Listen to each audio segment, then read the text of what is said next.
Hello YouTube, j'espère que vous allez bien, ici Pauline Léniaud.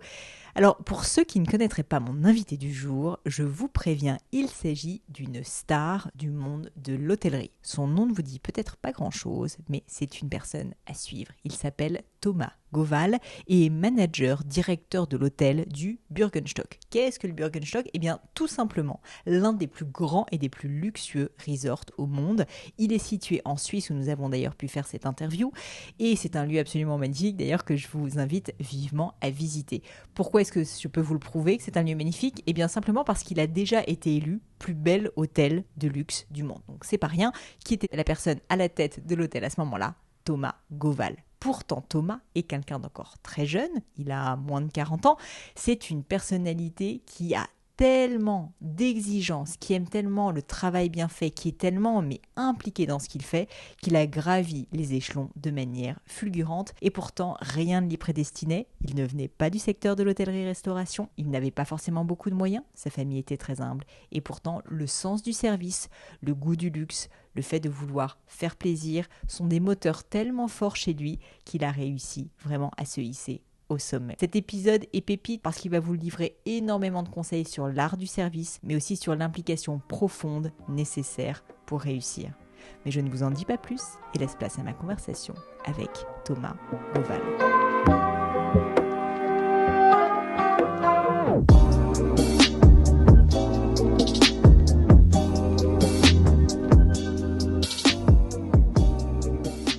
Bonjour Thomas. Bonjour Pauline. Merci mille fois de m'accueillir chez toi d'une certaine manière au Bürgenstock Resort. Je suis très très heureuse d'être avec toi. Merci de nous rendre visite. C'est toujours un honneur de recevoir nos invités à tout moment. Eh bien, je me suis sentie invitée depuis que je suis arrivée et je t'en remercie. Alors, c'est une très belle transition parce qu'évidemment, on va parler de l'art du service. J'aurais envie de commencer par une question un petit peu farfelue. Je voulais te demander, pour qu'on rentre dans le vif du sujet, qu'on comprenne un peu l'ampleur de ce métier passion, quelle est l'anecdote la plus folle, l'une des anecdotes les plus folles que tu aies vécues en tant que hôtel manager, par exemple au Bürgenstock? Je suis sûre que tu en as des milliers, mais s'il y en avait une, laquelle est-ce que ça pourrait être ? Oh, alors il y en a beaucoup, mais comme tu as utilisé le mot de farfelu, l'une qui me vient à l'esprit, c'était le client de notre suite présidentielle qui avait demandé à installer sur sa terrasse une table de ping-pong et à lui faire livrer 10 000 balles de ping-pong. 10 000 balles. Exactement. D'accord. Alors, ça paraît en effet farfelu, mais on a essayé de comprendre, évidemment, de voir comment on pouvait justement rendre cette demande la plus efficace possible et comprendre comment on pouvait justement répondre à ce besoin.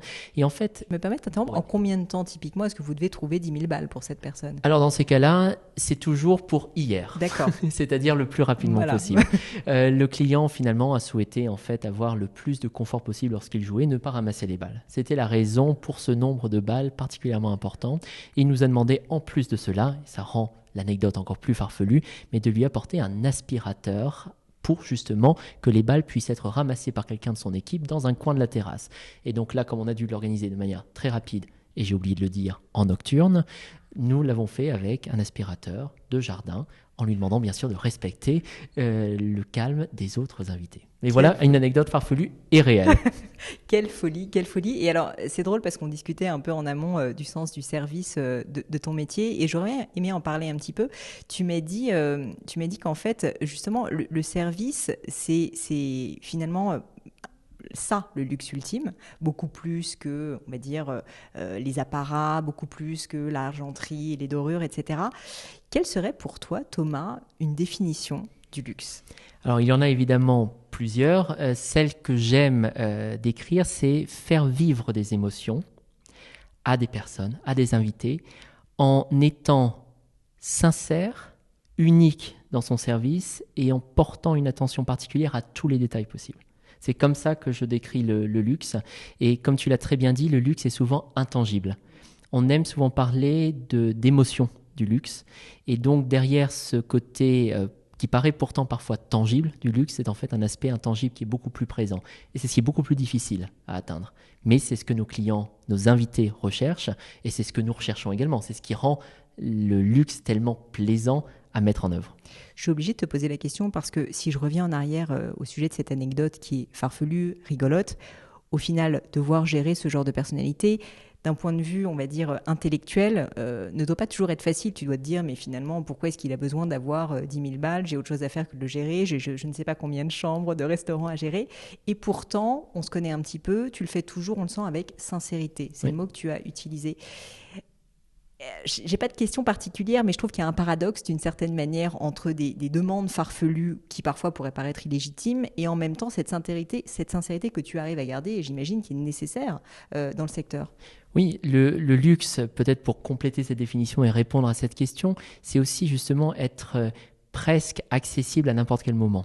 C'est ce que nos clients recherchent. Ils sont chez nous pour justement avoir une expérience unique, mais aussi avoir une facilité dans leur séjour. Quelle que soit la demande, ils doivent pouvoir avoir un interlocuteur privilégié. Ce serait mentir de dire que je suis l'interlocuteur unique pour chaque client. Nous avons une équipe passionnée qui travaille à cette expérience du service ici au resort, mais pour certains clients, encore plus particulier que tous les clients, puisque chaque client chez nous est un client particulier et unique, ben là, on peut avoir une attention particulière. Et souvent, ce qui est intéressant, c'est que les équipes ont l'impression que de par l'expérience, on a tout de suite la solution. On sait tout de suite comment résoudre un problème. Ce n'est pas le cas. On est confronté au même doute qu'un membre d'équipe qui aurait moins d'expérience.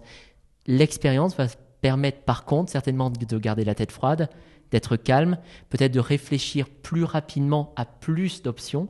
Et derrière, c'est le client qui décidera de l'option qui lui conviendra le mieux. Je pense que c'est ça qui est intéressant et c'est pour ça qu'on fonctionne bien en équipe. Mais voilà, pour répondre à cette question, c'est toutes ces demandes, il faut savoir les entendre, bien les comprendre et savoir y répondre le mieux possible avec un nombre d'options qui sont utiles pour le client. Donc tu as cultivé une compétence d'adaptabilité qui doit être absolument folle.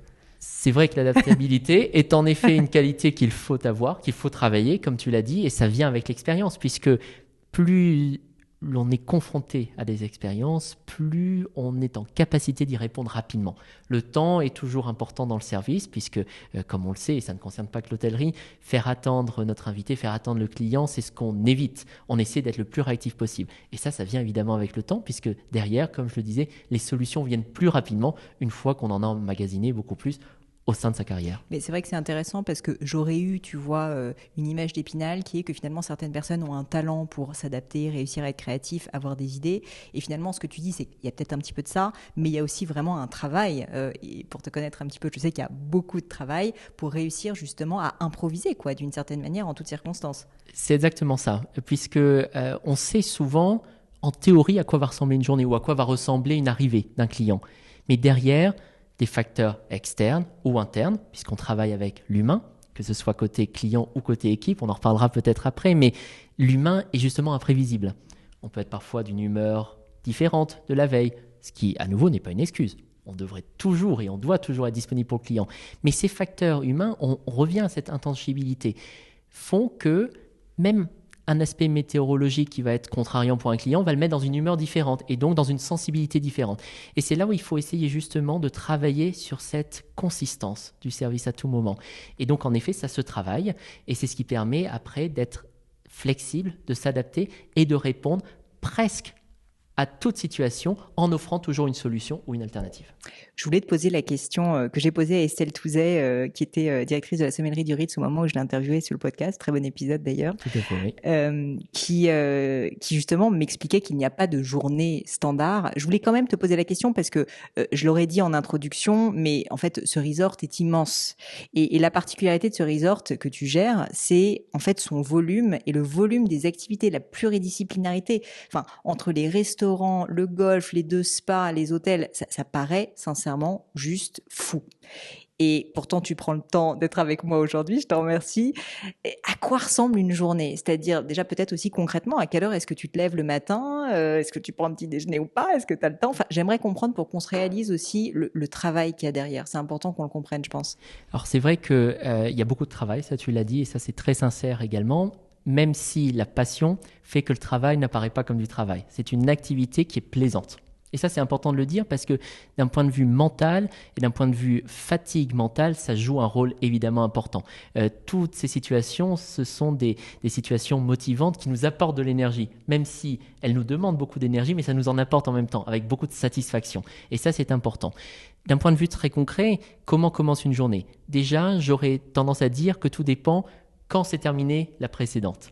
Parce qu'on est toujours, on est toujours flexible par rapport aux demandes clients et selon une soirée qui peut se prolonger avec un groupe qui va justement être tellement à l'aise qu'il va rester plus longtemps dans les points de vente ou alors un client qui va arriver dans la nuit qu'on va absolument souhaiter accueillir, quelle que soit l'heure parce que ça fera partie du service, évidemment, la journée suivante pourra commencer un peu différemment.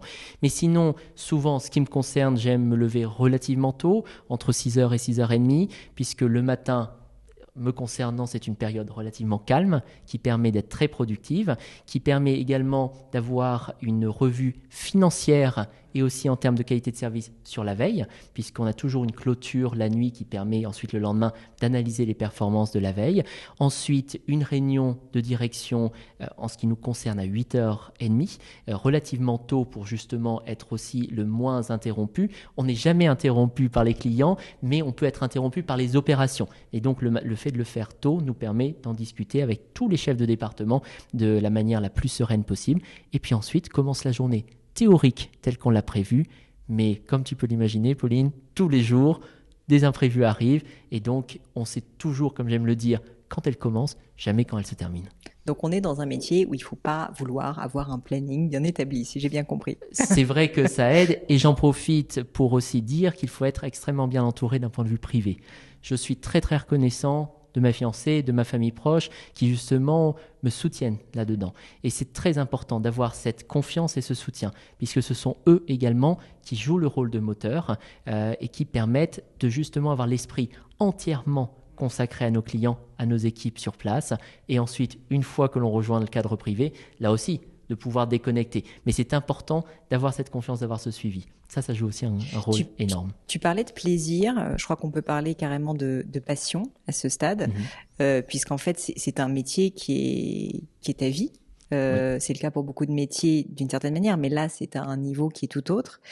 Et donc je voulais savoir premièrement, d'où t'était venue cette vocation, si elle t'était venue beaucoup plus jeune, comment tu l'avais découverte, et puis peut-être aussi parler justement aux personnes qui nous écoutent, en fait, de comment susciter cette vocation ou la laisser fleurir quand on la voit autour de soi.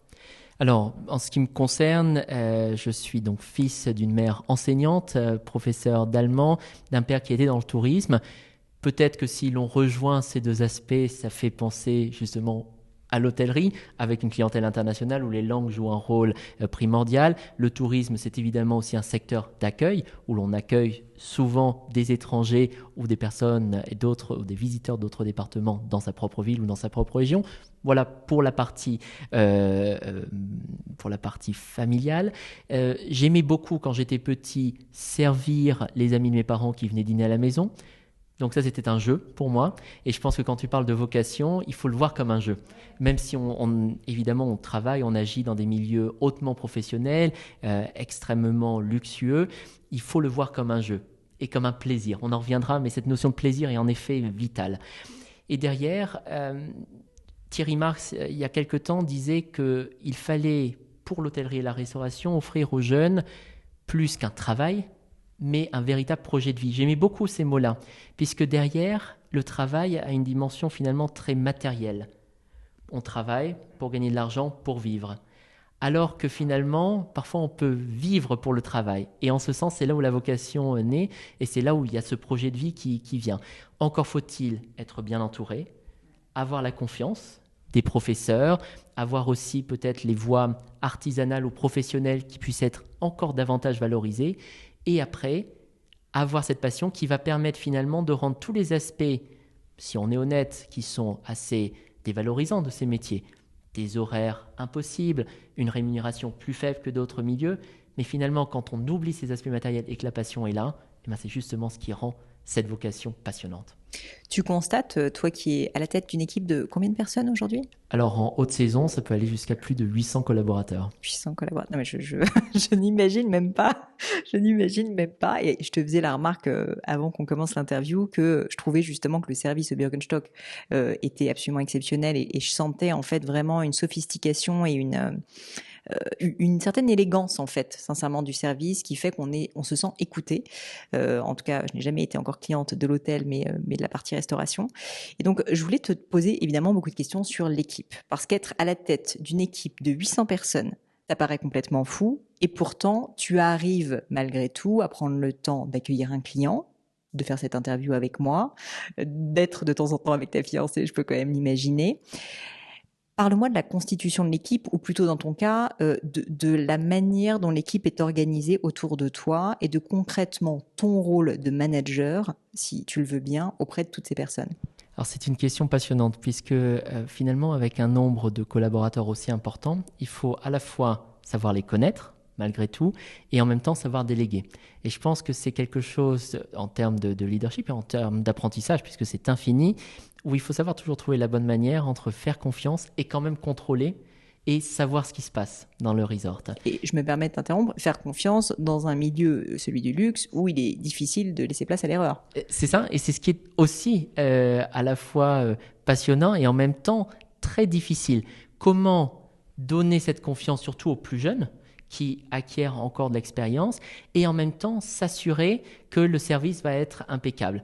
Alors c'est vrai que je n'ai pas le droit de dire que l'erreur va être acceptée.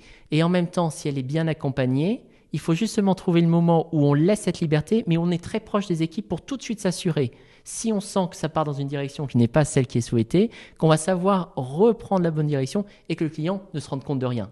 C'est important, puisque ça paraît évident qu'à ce niveau, on ne peut pas avoir droit à l'erreur. Donc évidemment, derrière notre directeur général, moi-même en tant que son adjoint, nos chefs de département, il y a différentes strates hiérarchiques que l'on essaie d'être le plus plate possible, puisque derrière le client, et j'essaie de ne pas prendre d'exagération, mais quand il demande quelque chose, il faut éviter les réponses du type « Oh, j'ai besoin de demander à mon manager ou à mon responsable ». Mais il faut savoir avoir ce pouvoir de décision à toute échelle de l'organisation. Et donc, j'aime souvent me décrire comme un chef d'orchestre qui coordonne l'ensemble des musiciens. Et je pense que c'est une image qui est beaucoup plus juste, puisqu'il faut savoir jouer juste, et qu'un musicien seul, souvent, va peut-être être un bon soliste, mais ça peut être un peu plus fade, alors que l'ensemble de l'orchestre qui jouera ensemble à l'unisson et qui saura s'accorder entre eux, c'est exactement ça qui sera réussi. Et c'est pour ça que j'aime bien cette image, parce qu'en plus, elle est assez proche de la réalité professionnelle, et c'est ce qui nous permet vraiment d'offrir cette belle qualité de service à nos invités. Bien sûr, pour parler concrètement, même si ce n'est peut-être plus toi qui joues ce rôle aujourd'hui, quand vous avez un collaborateur qui à un moment donné ne sait pas, qui est confronté à une tâche difficile ou qui même est pas loin de faire une erreur, comment est-ce que justement vous faites cet accompagnement? C'est-à-dire que si tu étais à côté, si tu voyais ce qui se passe, comment est-ce que ça se passe concrètement? La première chose, je pense que pour le collaborateur comme pour la personne qui l'accompagne, c'est d'être extrêmement intègre et honnête vis-à-vis du client. Il n'y a rien de pire, même quand certaines situations ne se passent pas comme elles auraient dû se passer, de mentir au client ou d'essayer de trouver de fausses excuses. Ça, c'est vraiment important et c'est une règle d'or que chacun devrait vraiment appliquer, puisque le client, même s'il ne connaît pas tout ce qui peut se passer en coulisses, est loin d'être bête et comprend très vite que quelque chose ne s'est pas passé comme il le faut. Et ça fait déjà partie, sans rentrer dans une explication trop théorique, mais des étapes de l'excuse et des étapes, en fait, de ce qu'on appelle en anglais le recovery, comment réparer une situation qui ne s'est pas déroulée comme elle aurait dû se dérouler. Donc, déjà, être transparent. Et puis ensuite, laisser place à... On parlera peut-être de l'improvisation, mais là, à nouveau, elle doit être très contrôlée, cette improvisation, mais s'assurer que, justement, on donne le pouvoir à cette personne d'apprendre, d'être elle-même, et en même temps, de la guider par quelques phrases qui peuvent justement aider le collaborateur ou la collaboratrice à être à nouveau sur le bon chemin et toujours être en contact aussi avec le client, directement contact visuel pour faire comprendre qu'on est là pour aider, accompagner et que la personne apprend. Et ça se passe souvent très bien et c'est même valorisé par notre clientèle qui se dit, ben voilà, ça fait partie de la transmission. C'est une autre belle valeur de l'hôtellerie, c'est toujours transmettre. Et ça vaut pour les chefs qui transmettent en cuisine, pour les restaurateurs qui transmettent aux équipes en salle et pour les hôteliers qui transmettent à leurs équipes. C'est ça, parce que j'ai l'impression, à ce que tu dis, que finalement cette transmission, ce management se fait beaucoup moins, j'ai l'impression, que comme dans une entreprise classique derrière un ordinateur où en fait on va faire un point spécifique pour dire ah bah là voici feedback positif, feedback négatif, etc. Là en fait vous êtes sur le terrain en permanence, donc vous êtes obligé d'improviser le feedback mais de manière délicate parce qu'on est face à un client, donc c'est vraiment comme un jeu de scène quoi, mais où en même temps bah, la personne doit apprendre. Et donc je trouve ça assez passionnant de me dire que vous mêlez l'opérationnel finalement à cet exercice de management. Tu l'as dit et cette image est tout à fait juste. Nous sommes comme sur une scène de théâtre où nous avons finalement les équipes qui jouent le rôle d'acteurs et nous avons nos invités qui jouent le rôle de spectateurs. Mais des spectateurs actifs, ce qui est évidemment différent. Et un spectacle qui n'est pas écrit à l'avance, ce qui est aussi différent. Et donc c'est justement ce qui est intéressant, comme tu le disais, c'est que souvent, dans l'idéal, on aurait tendance à penser que la transmission peut être théorique. Voilà comment l'arrivée d'un client doit se dérouler. Voilà comment on peut régler une situation difficile. Voilà comment on peut servir une boisson. Évidemment, on a ce qu'on appelle des standards de qualité qui nous aident à avoir une consistance du service, on en parlait précédemment, mais pour tout ce qui n'est pas prévu, il faut justement savoir improviser. Et c'est là où la parole est importante, la manière de s'exprimer est importante, et surtout l'empathie. C'est une qualité qui est indispensable dans l'hôtellerie, et surtout, je dirais, dans l'hôtellerie de luxe. Comprendre le besoin de notre invité pour savoir y répondre au mieux. Et pas plus tard que tout à l'heure, une collaboratrice me disait « Ah mais comment tu as résolu la situation? Pourquoi finalement le client ne change pas de suite ?» Et bien derrière, c'était comprendre finalement quel était vraiment l'enjeu de la situation, quelle était la déception. Et même si ça arrive très rarement, comme on est perfectionniste et qu'on veut que l'ensemble des clients soient entièrement satisfaits, et ben c'est se dire comment on va pouvoir compenser cet aspect. La chambre réservée à telle vue, le client s'attend à une autre vue. Évidemment, l'architecture ne peut pas être modifiée. Et en même temps, on n'a pas le droit de dire non au client. Et on ne veut pas le laisser déçu. Et puis en plus, vous n'avez plus de place puisque tout est archi plein. Et c'est vrai qu'en tous les cas, aujourd'hui, nous sommes pleins. Et pourtant, derrière, on trouve des solutions. Et donc, on comprend quel est l'enjeu du séjour. Là, en l'occurrence, c'est un séjour avec des enfants, une famille qui veut vraiment, dans un emploi du temps chargé, recharger les batteries pendant 2-3 jours. Et bien donc derrière, on regarde, on propose des activités auxquelles ils n'auraient pas eu accès. Et on compense de cette manière. Et la plus belle récompense, c'est après la discussion, revoir 4 beaux sourires et en disant c'est super et on apprécie notre séjour. Et voilà, c'est ce qu'on doit rechercher à tout moment. Et c'est toujours client par client, collaborateur par collaborateur, toujours se battre pour atteindre la perfection, j'allais dire la perfection du bonheur, parce qu'au final c'est ça, on crée du bonheur et de la joie. Passionnant. Alors j'ai 2 questions qui me viennent à l'esprit.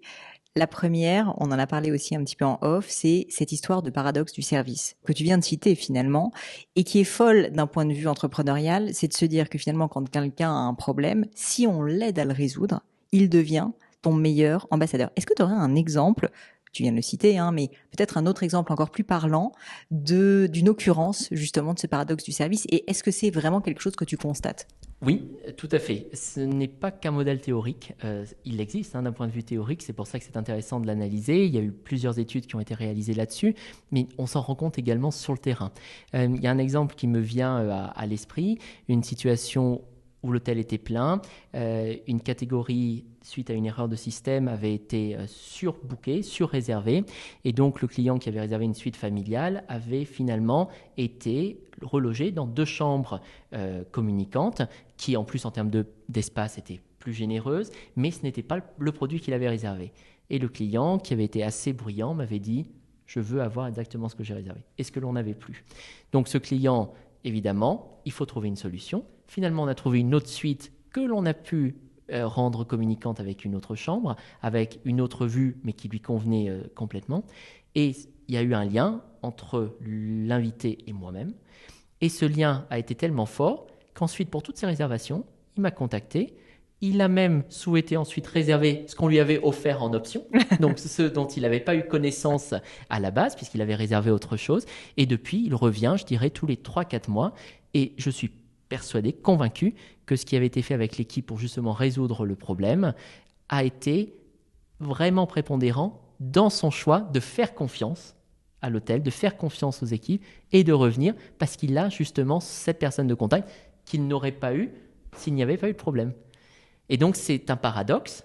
Alors souvent, on me demande, oui, mais est-ce qu'il faut encourager les erreurs ? Évidemment, non. Pas de question. Évidemment, non. Mais quand elles arrivent, eh ben, il faut savoir les résoudre. Et c'est vrai que c'est justement, d'où le terme de paradoxe, ce qui rend la fidélité du client plus forte. Et ça, vraiment, je t'assure qu'on le voit à plusieurs reprises, même si les erreurs restent rares. Bien sûr. Et bien qu'on sûr. ne cherche pas à les encourager pour encourager la fidélité des clients. Au-delà de ça, j'ai vraiment le sentiment dans ce que tu dis que ce qui compte et qui fait la différence, c'est qu'il y a un attachement presque émotionnel qui se crée à ce moment-là, puisqu'en fait, la personne s'est sentie tellement considérée qu'au final, elle va se dire, quoi qu'il arrive, je sais que même en situation difficile, ça va se résoudre, quoi. On va faire attention à moi et donc je vais avoir en fait le luxe ultime, justement, de me dire que je n'ai pas besoin de m'inquiéter parce que quoi qu'il arrive, je serai taken care of, comme disent nos amis américains. Mais c'est exactement ça, Ouais. puisque surtout à cette échelle du luxe, tu l'as dit dans tes propos, l'erreur n'est pas acceptée. Et cette vision, elle est partagée par nos invités comme par nous-mêmes, puisque nous partageons cette même exigence du service. Et si elle arrive, il faut savoir la résoudre. Et c'est vrai que, comme tu l'as dit, tu as parlé de considération, c'est exactement ça. On accueille une variété énorme de nationalités, des profils très différents. Et en ce sens, il faut quand même que l'hôtel corresponde à tous ces besoins qui sont finalement illimités. On en revient à l'humain. L'humain va avoir une sensibilité qui, évidemment, ne peut pas être rangée dans des cases théoriques. Donc, en ce sens, s'assurer qu'il y a cette connexion, s'assurer qu'il y a ce respect, s'assurer qu'il y a cette compréhension des besoins, ça c'est extrêmement important, de chercher à comprendre. On n'a pas à imposer notre choix. Il faut justement offrir ces options et comprendre ce que l'invité souhaite. Et derrière, c'est ce qui rend en effet ce lien très fort. Et ce qu'on aime dire, et c'est là vraiment je suis à nouveau sincère dans ces propos, ce n'est pas du tout des propos en l'air. On accueille nos invités comme si on accueillait des amis à la maison, sans qu'il y ait une familiarité quelconque, bien sûr. Mais l'idée et la philosophie, c'est de se dire, quand on reçoit quelqu'un chez soi, on veut que ce soit parfait. Et on est attaché à ce que ce soit parfait. Et bien ici, évidemment, ce n'est pas notre maison privée, c'est notre maison professionnelle, mais il faut que ce soit parfait également. Et quand les équipes agissent avec ce besoin, en étant elles-mêmes déçues quand ça ne se passe pas bien, et au contraire, en étant heureuses comme pas possible quand ça se passe bien, et c'est par chance la majorité des cas, et ben c'est exactement là où on réussit à avoir cette dimension de service. Et c'est ce que montrent aussi nos scores de satisfaction client. C'est ce qui est la plus belle fierté du resort, je pense. Un point que j'aimerais aborder, parce que tu en as parlé là au travers de cet exemple, c'est la compréhension client. Et ce que je trouve très intéressant dans ce que tu dis, c'est que vous devez faire un effort, et c'est peut-être ça le luxe ultime, de vraiment personnaliser votre service, et donc pour ça, de poser les questions. Et c'est vrai que je trouve très intéressant l'idée que on va pas juste attendre que la personne nous demande quelque chose, on va peut-être de manière proactive aussi se renseigner, essayer de creuser, de comprendre. Est-ce que ça, c'est vraiment quelque chose que vous faites ? Ah, définitivement. Ce qui est intéressant, c'est que l'expérience client commence bien avant l'arrivée physique de nos invités, puisqu'il y a toute une étape qui va consister à recueillir le plus d'informations possible sur le client. Vous allez stocker les gens, quoi, concrètement. Il faut le dire entre nous. Sans être on n'est pas très nombreux là, Thomas. Personne ne nous écoute, voilà. Pauline. Sans être intrusif, c'est vrai qu'on va demander, dans la mesure du possible, aux clients de nous fournir eux-mêmes le plus d'informations possible. Mais parfois, nous travaillons aussi avec des agences qui sont complices, évidemment dans le bon sens du terme, qui connaissent leurs clients, qui connaissent leurs préférences, qui vont nous les transmettre avec l'accord évidemment de leurs invités, de leurs clients, pour que nous-mêmes nous puissions surprendre ces clients. Un exemple, tu vois, qui me vient à l'esprit, un invité à 4 pattes n'a pas pu se déplacer dernièrement.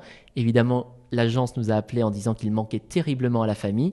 Nous avons organisé, avec la complicité de l'agence, beaucoup de photos de ce chien qui s'appelait Snoopy et qui justement a quand même été présent à travers les photos.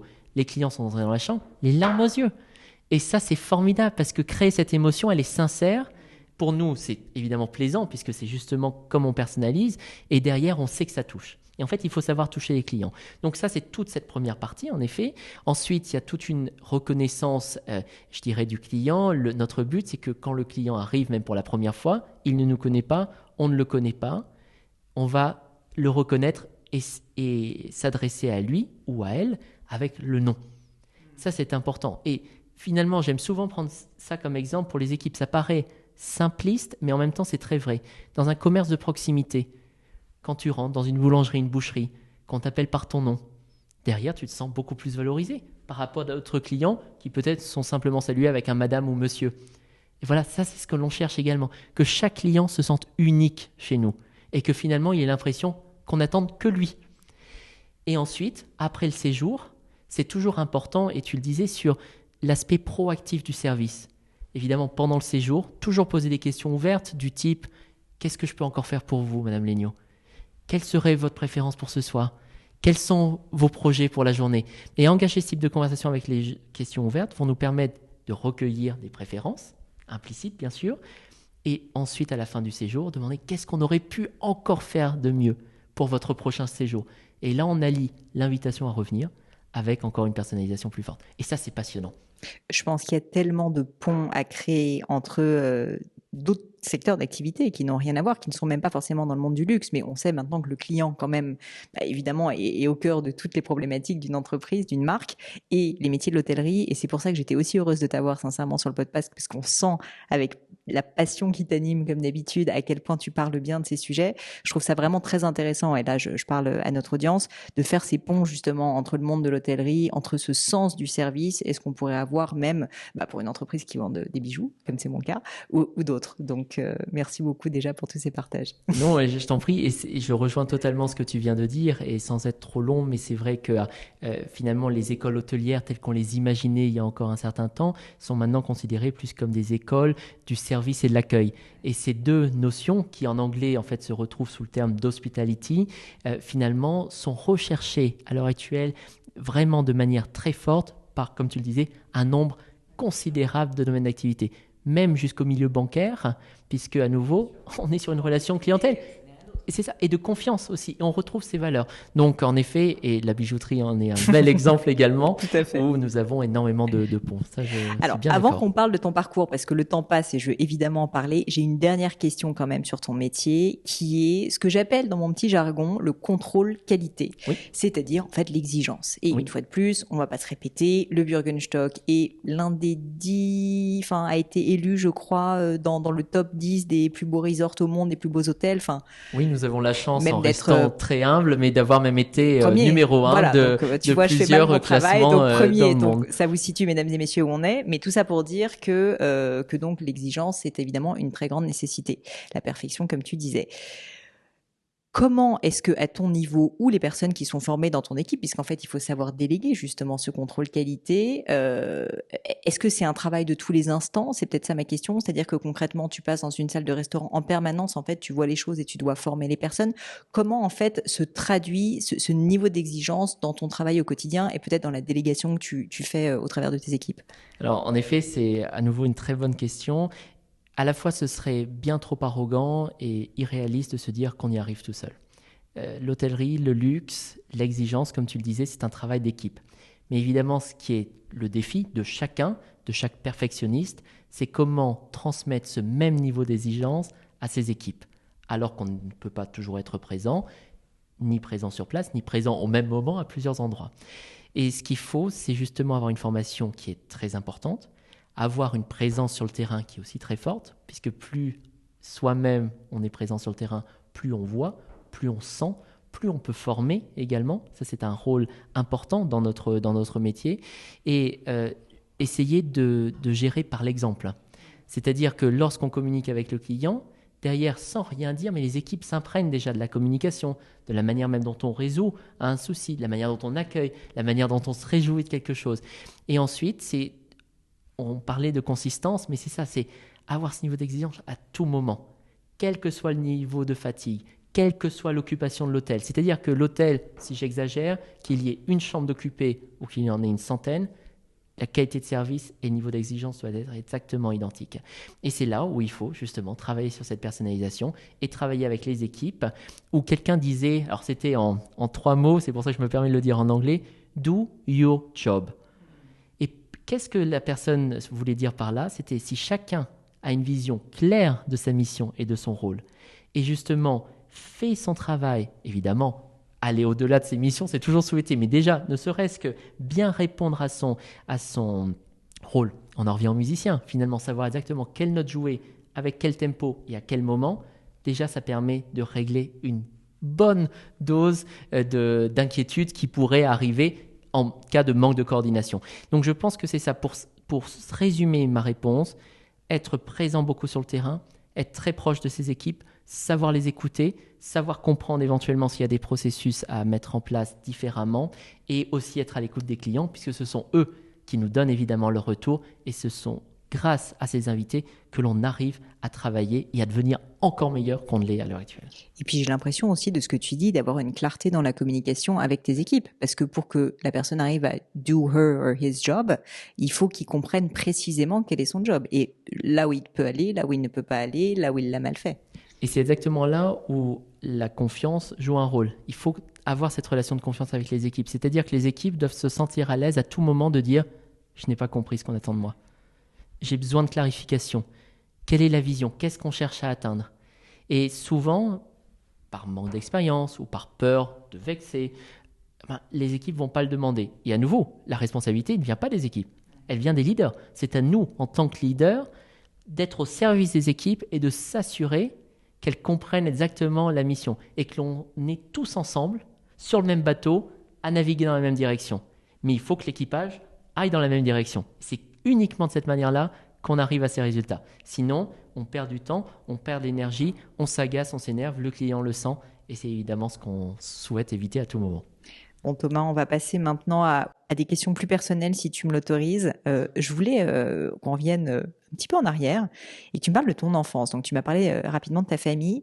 Est-ce que tu peux me donner encore plus de contexte, m'expliquer où est-ce que tu as grandi, comment était le petit Thomas, est-ce qu'il était déjà aussi chaleureux, aussi passionné, aussi travailleur, bref, est-ce que tu étais plutôt introverti, extraverti? Voilà, j'aimerais si tu as une peinture, une peinture si je puis dire, de ton enfance pour comprendre d'où tu viens.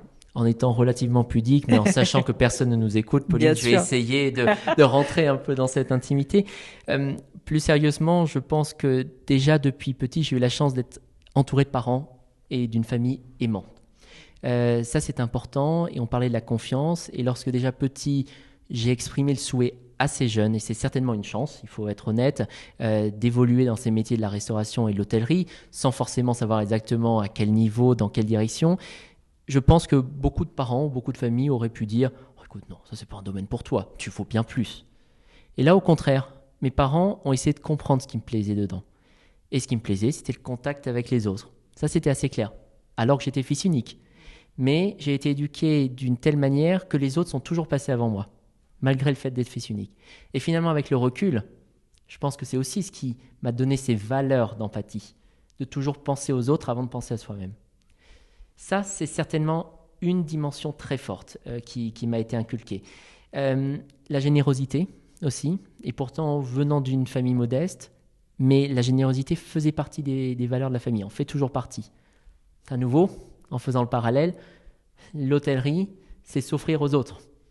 Le luxe, c'est la générosité également. J'aurais pu l'inclure dans la définition tout à l'heure.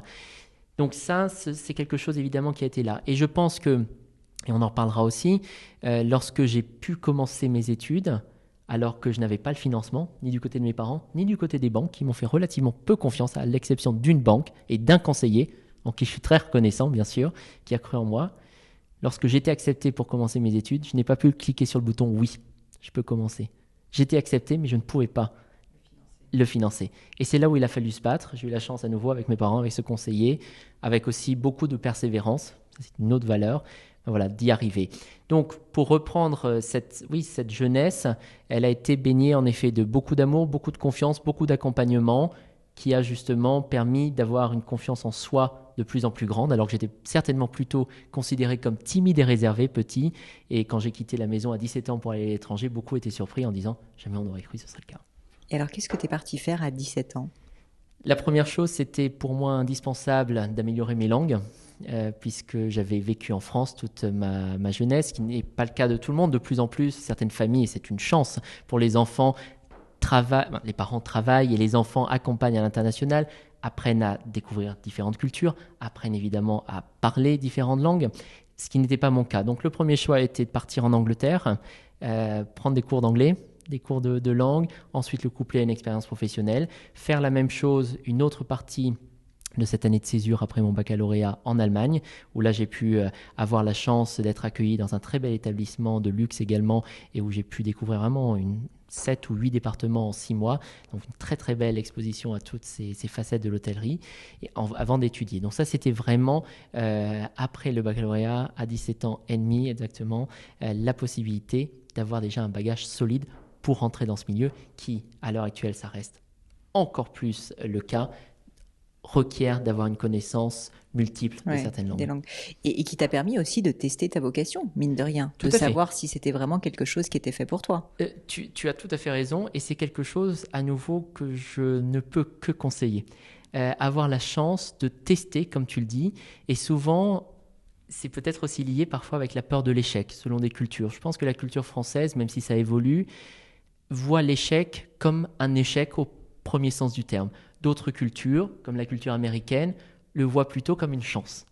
Et certaines cultures encouragent davantage l'échec. Et souvent, quand un jeune se dit « mais je ne sais pas bien ce que j'ai envie de faire, peut-être que ça me plairait, peut-être que cette voie me plairait davantage », ne pas lui donner la chance d'essayer, à mon avis, ça n'en cache que moi, mais c'est une erreur, puisque l'espérance de vie augmente, nous allons travailler de plus en plus longtemps, et donc avoir la chance de mettre tout en œuvre au début de sa vie professionnelle pour être sûr, en tous les cas, être sûr qu'une étape professionnelle de sa vie sera celle qui nous rendra heureux, c'est quand même formidable, et ça devrait être encouragé davantage. Tu parlais de tes études, on va en parler rapidement si tu le veux bien, parce que l'EHL, donc l'école hôtelière de Lausanne, est évidemment une référence mondiale pour le secteur de hospitality, de l'hôtellerie et de la restauration. Tu as fait cette école et donc tu as dû la financer.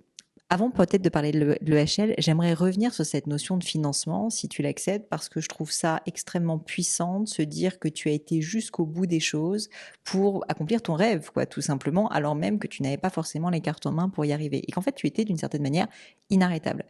Qu'est-ce que tu as fait concrètement pour réussir à trouver ces financements ? Quelle a aussi été ta réaction quand tu as commencé à avoir les premiers noms de banquiers qui te disaient en fait non, Thomas, désolé, ça ne sera pas pour vous. C'est vrai qu'en plus, à ce jeune âge, on a une maturité qui est différente parce qu'on n'est pas confronté à des crédits. Normalement, à 17 ans, on ne devrait pas y être confronté. Non, on pense aller en boîte de nuit et puis c'est tout. Voilà, j'allais dire, certains ont peut-être cette chance-là, et encore, mais on y reviendra. Ça a été certainement une chance pour moi de passer par cette étape. Et ça m'a fait évidemment gagner un nombre d'années très important dans ma carrière. Il y avait deux manières. C'était soit abandonner, soit se dérouter et trouver d'autres options, ou alors persévérer.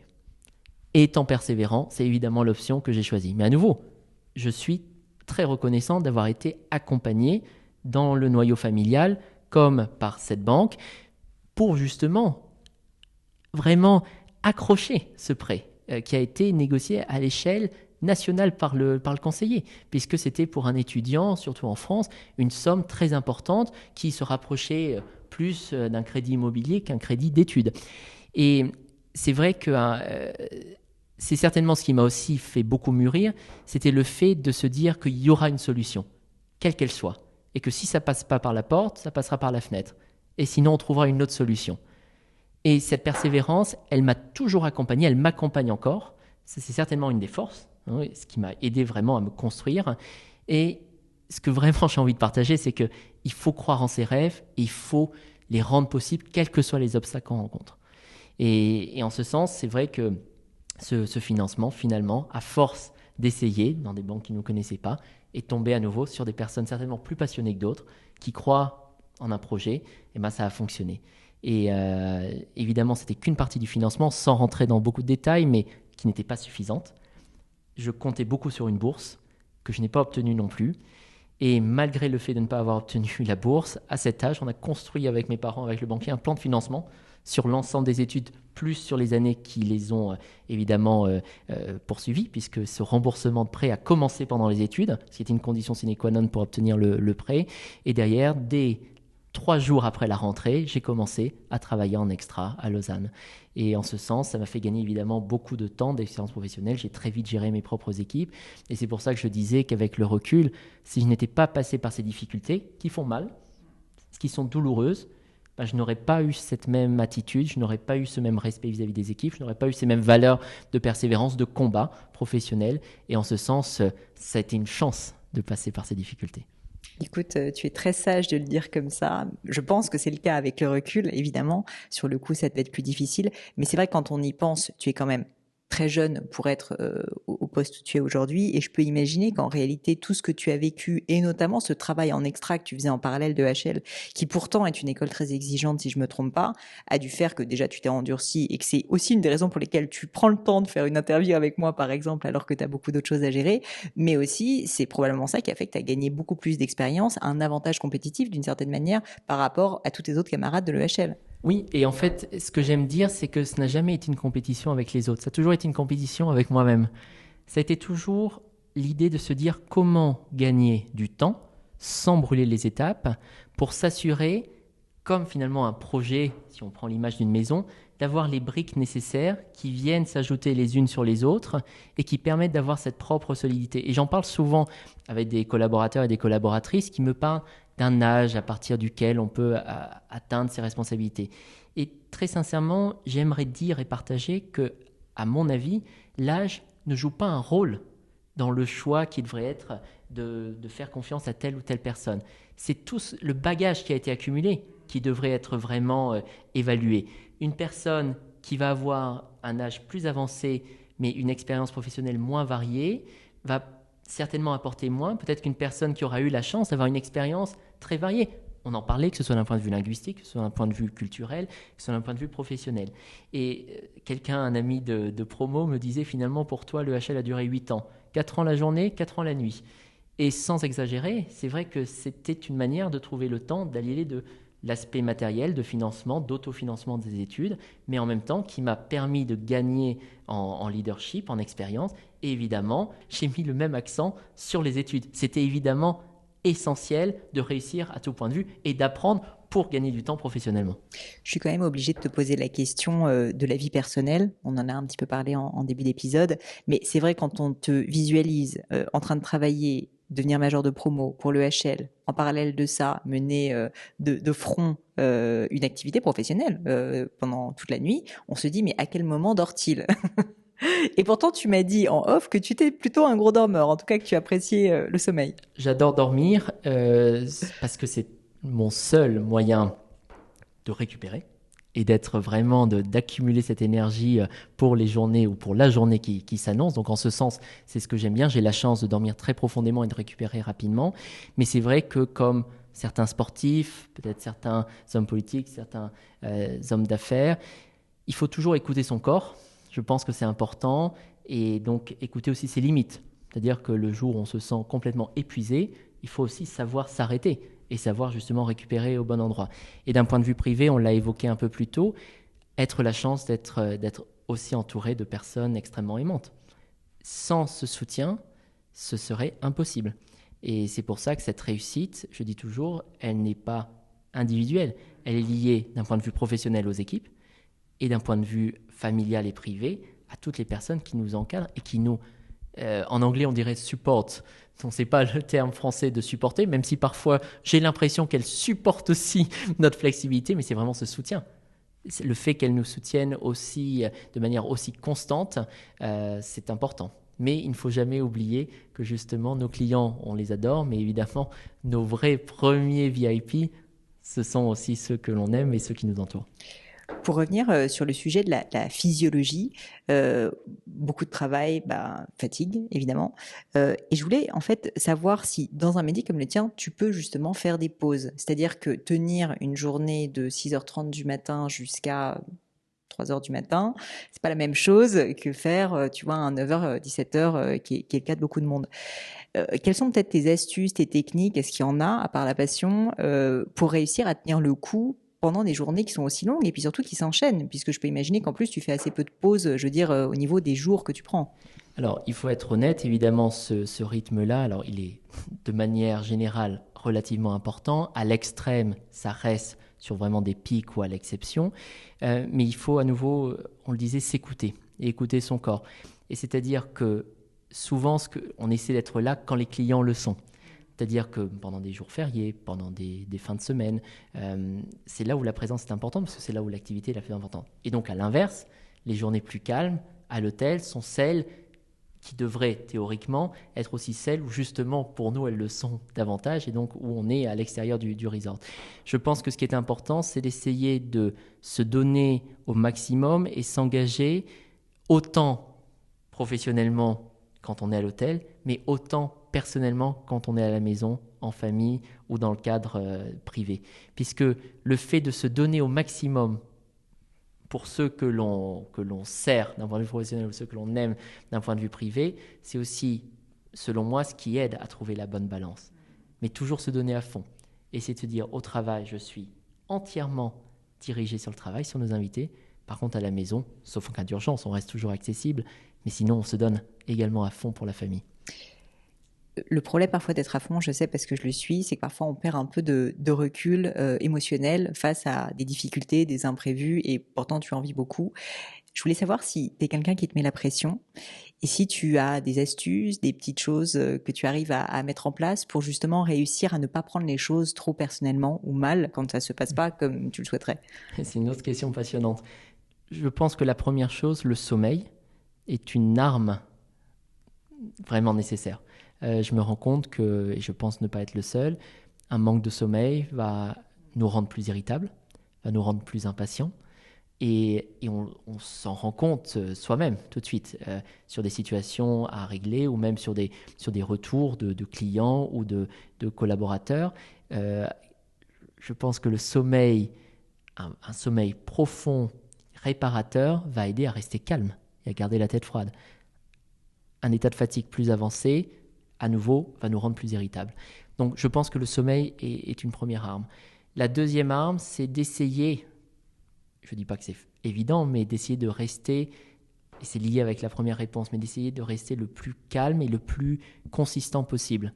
C'est-à-dire que quand quelque chose se passe bien, c'est formidable, on le célèbre aussi avec les équipes, mais il faut rester concentré aussi. Et puis quand quelque chose se passe mal, on est déçu, mais à nouveau, il faut aussi l'accepter. Et ça, c'est dur quand on est perfectionniste. Accepter une erreur, par définition, c'est ce qu'un perfectionniste a du mal à faire. Et là, je parle de moi en premier lieu. Mais derrière, il faut l'accepter.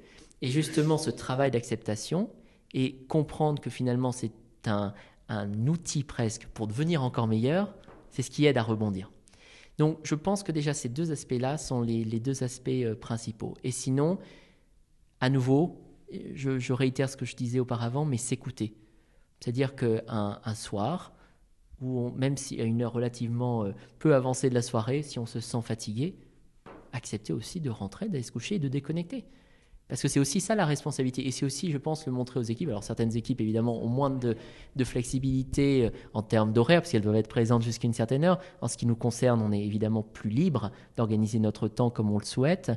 Mais ça, je pense que c'est important aussi, de ne jamais forcer, puisque c'est là où, quand on commence à forcer, sans parler d'autres concepts médicaux qui peuvent être évidemment très gênants, il faut essayer de s'écouter, de se dire, ben voilà, là je lâche, les équipes sont là, faire confiance, et puis revenir, reposer le lendemain. Et puis garder le plaisir, comme tu disais. Ah, ça c'est évident que cette notion de plaisir, elle est indispensable.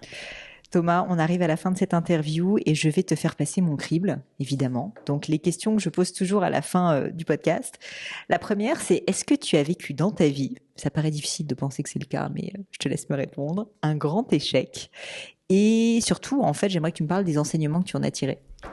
Alors, sans réitérer la notion de bourse que l'on a parlé, même si évidemment ne pas avoir une bourse, ce serait peut-être sévère de le considérer comme un échec, mais ça a été en tous les cas un obstacle. Mais j'aimerais peut-être, prendre un autre exemple. À la sortie des études, je rêvais d'intégrer une chaîne hôtelière internationale. J'avais presque envie de dire quelle qu'elle soit. Il y en avait 2 ou 3 qui correspondaient à mes valeurs. On en a parlé implicitement, mais je pense que les valeurs sont extrêmement importantes aussi, d'être en phase avec les entreprises pour lesquelles on travaille. Et tu parlais de la pression que je me mettais. Je pense que je ne me mets pas de la pression, mais en même temps, quand on est perfectionniste, on essaie d'atteindre la perfection.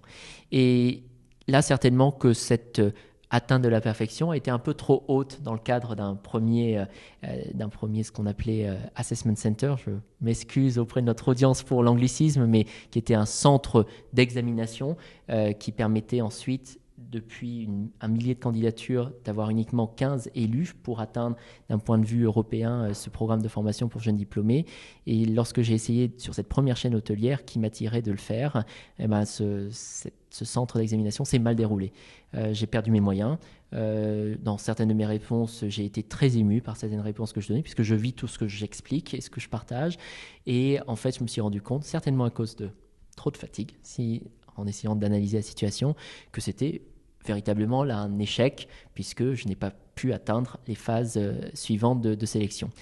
Et à nouveau, et j'aimerais vraiment insister sur ce point, il y avait deux possibilités. C'était de se dire, bon, bah voilà, c'est peut-être pas fait pour moi, il faut que je repense complètement. Ou alors essayer de rester fidèle et se dire, d'accord, ça c'était une chaîne, c'était celle qui me plaisait le plus, mais est-ce qu'il y en a d'autres qui pourraient correspondre? Il y en avait une autre.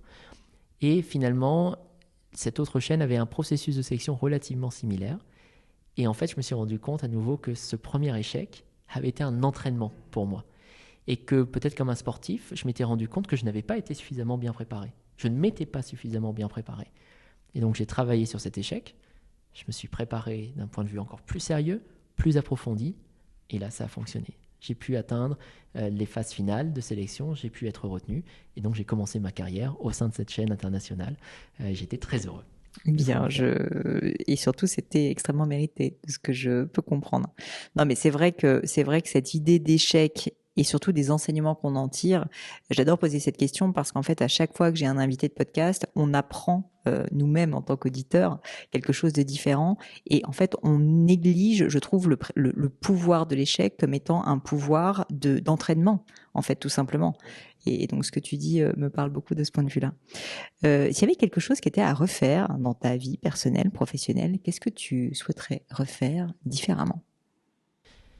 Si j'en avais la possibilité, avec le recul, et à nouveau, j'ai financé mes études moi-même, c'était important que je le fasse en français à l'époque pour justement comprendre encore plus rapidement les contenus des cours qui nous étaient dispensés, mais je le ferai certainement en anglais, puisque si je l'avais fait en anglais, si j'avais eu davantage de temps justement d'apprendre en plus du contenu des études, le contenu linguistique qui découlait, ça m'aurait peut-être permis professionnellement d'aller dans un pays où je ne connaissais pas la langue et d'ajouter une langue supplémentaire à mon profil. Je pense que c'est plutôt dans cette direction que j'aimerais, si je devais refaire une étape de ma vie, la refaire, puisqu'on se rend compte que les langues sont aussi des armes positives, bien sûr, mais qui permettent d'avoir beaucoup plus de tolérance, d'avoir beaucoup plus de compréhension, de s'ouvrir encore davantage aux autres. Et là, je ne parle pas uniquement de nos invités, mais aussi quand on voyage, de créer des liens qui sont beaucoup plus forts quand on peut déjà faire l'effort de parler la langue du pays qui nous accueille. Donc en ce sens, voilà, ce serait certainement dans cette direction.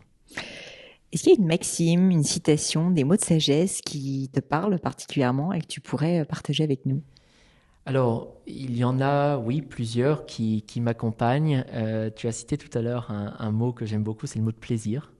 Et il y a cette citation très simple de Jean Cocteau qui me suit souvent, qui disait « Rien n'est plus sérieux que le plaisir ». C'est à la fois très simple et je trouve en même temps très vrai. Et c'est quelque chose de très positif, je trouve. Puisqu'il y a justement, je trouve, un peu cette malice dans la citation de dire que finalement le plaisir, c'est sérieux. Et que le plaisir, on parlait du jeu tout à l'heure. Le jeu, ça peut paraître en disant « Ah oui, mais dans cet environnement de luxe, on ne peut pas jouer. L'erreur n'est pas acceptée. » Mais évidemment, je pense que nos auditeurs et nos auditrices le comprendront. C'est le jeu dans l'aspect positif du plaisir, justement. Et donc, être sérieux en ayant beaucoup de plaisir, je trouve que c'est une très belle balance. Surtout, c'est ça qui permet la durabilité.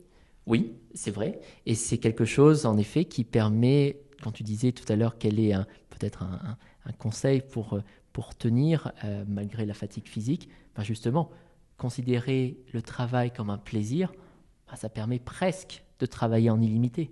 Et c'est à nouveau très sincère comme sentiment, puisque oui, c'est une vraie source d'énergie positive. Et on voit que tu en es très animé. 2 dernières questions pour toi. Alors, celle-ci n'est pas facile. Je serais curieuse d'avoir ta réponse. Est-ce qu'il y a une croyance que tu vis, qui t'est propre, qui en réalité est controversée? Donc, ce que je veux dire par là, c'est que tu constates, que ce soit en France, en Suisse, ailleurs, que l'opinion publique, d'une certaine manière, dit quelque chose, pense quelque chose à l'heure actuelle, et tu n'es plutôt pas d'accord avec toi. Je te donne un exemple qui me vient à l'esprit, qui m'a été cité plusieurs fois sur le podcast. C'est la France est un pays qui va à volo, qui est moribond, qui ne va plus. On vit la pire époque de la Terre. Et à l'inverse, mon invité me dirait, moi, ma croyance, c'est qu'on vit la plus belle période qui n'ait jamais eu lieu, puisqu'en fait, le progrès est là, et donc je ne suis pas d'accord avec ce pessimisme ambiant. Alors, c'est intéressant comme question. Il y a 2 aspects qui me viennent à l'esprit. Un que l'on a déjà évoqué, c'est pour ça que je vais être très bref sur cette première partie de réponse. L'échec, je pense que dans certaines cultures, et peut-être encore en France, l'échec est considéré comme destructeur, alors que moi, je le vois comme une opportunité d'être encore meilleur. Ça, ce serait une première réponse, mais on en a déjà un peu parlé. Je pense que la deuxième également, c'est certainement une croyance que pour réussir à des postes évidemment difficiles, il faut un peu jouer le requin, avoir ses valeurs peut-être d'agressivité, qu'elles soient verbales, qu'elles soient même peut-être parfois en termes de valeurs, ne pas être très fidèle à certaines valeurs. Et en fait, je pense que c'est tout l'inverse. Je pense que l'humilité et les actes sont beaucoup plus forts que la parole et l'arrogance. Et ça, c'est vraiment quelque chose que j'ai appris moi-même de par ces difficultés, même à Lausanne, en repensant à ça. Je rentrais avec toutes ces difficultés. Je devais travailler pour financer mes études. Je nettoyais les tables de la cafétéria. J'avais peur du regard des autres dans cet environnement qui est plutôt considéré comme un environnement aisé. Et pourtant, en plus de ce que tu as évoqué, on m'a remis le prix des valeurs EHL. C'est-à-dire que finalement, le fait d'aider les autres, d'être présent pour les autres, ça a été reconnu comme tout le monde, comme étant un exemple. Et je le vois dans ma carrière, soit dans les centres d'examination dont on a parlé, c'est pas souvent celui qui parle le plus ou qui parle le plus rapidement ou qui parle le plus fort qui va réussir.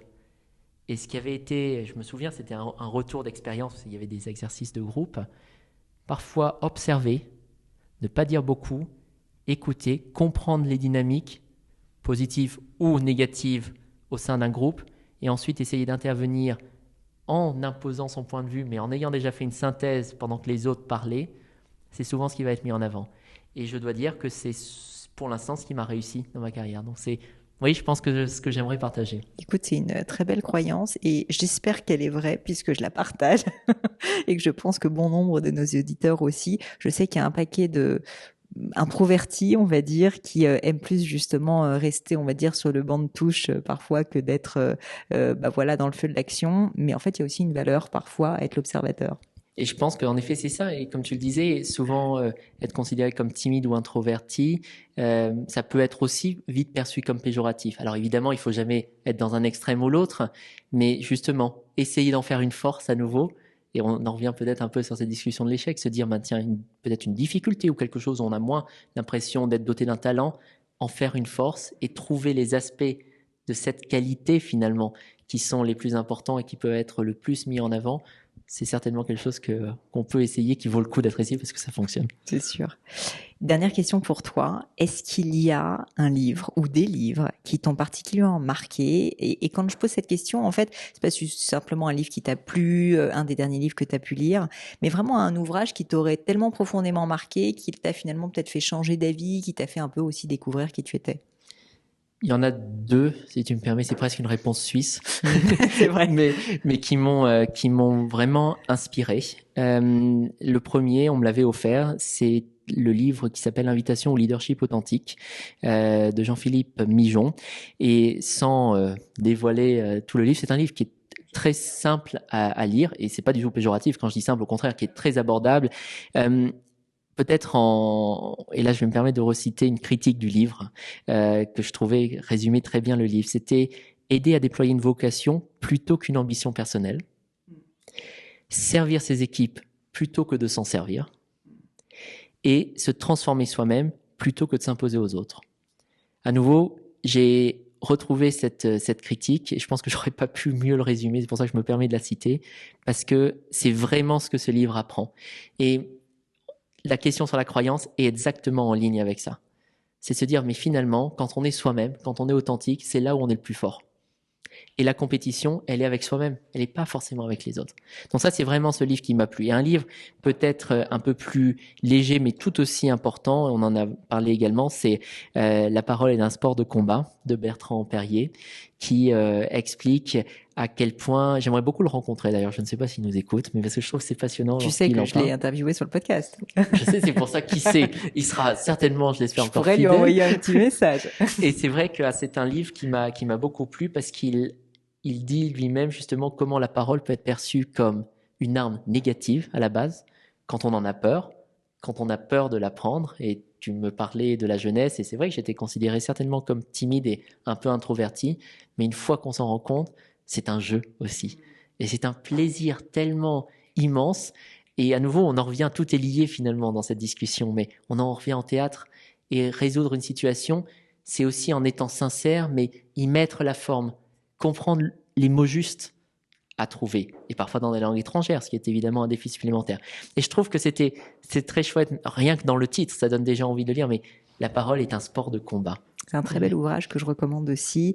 Et pour les personnes qui ne nous ont pas écoutés, évidemment, allez écouter cet épisode avec Bertrand Perrier, qui est un ancien grand timide introverti, qui a quand même fait de cette faiblesse une force, puisqu'il est maintenant l'une des références mondiales de l'éloquence. C'est ça. Et c'est pour ça que voilà, j'aimais le citer également, parce que c'est vrai que c'est quelque chose, un livre qui m'a aussi inspiré.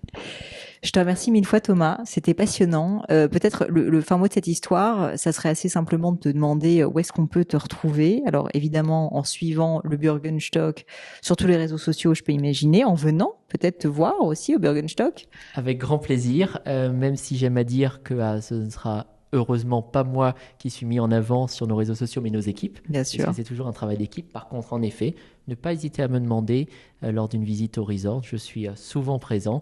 Et si je ne le suis pas, on me transmettra le message et je réponds toujours personnellement à nos invités qui cherchent à me contacter. Et sinon, en effet, sur les réseaux sociaux, d'un point de vue privé, Instagram, mais surtout d'un point de vue professionnel, LinkedIn, Thomas Goval, G-O-V-A-L. Donc tu acceptes que je mette le lien vers le compte Instagram et le compte LinkedIn? Avec plaisir. Eh bien, très bien. Je te remercie mille fois Thomas. Merci beaucoup, Pauline.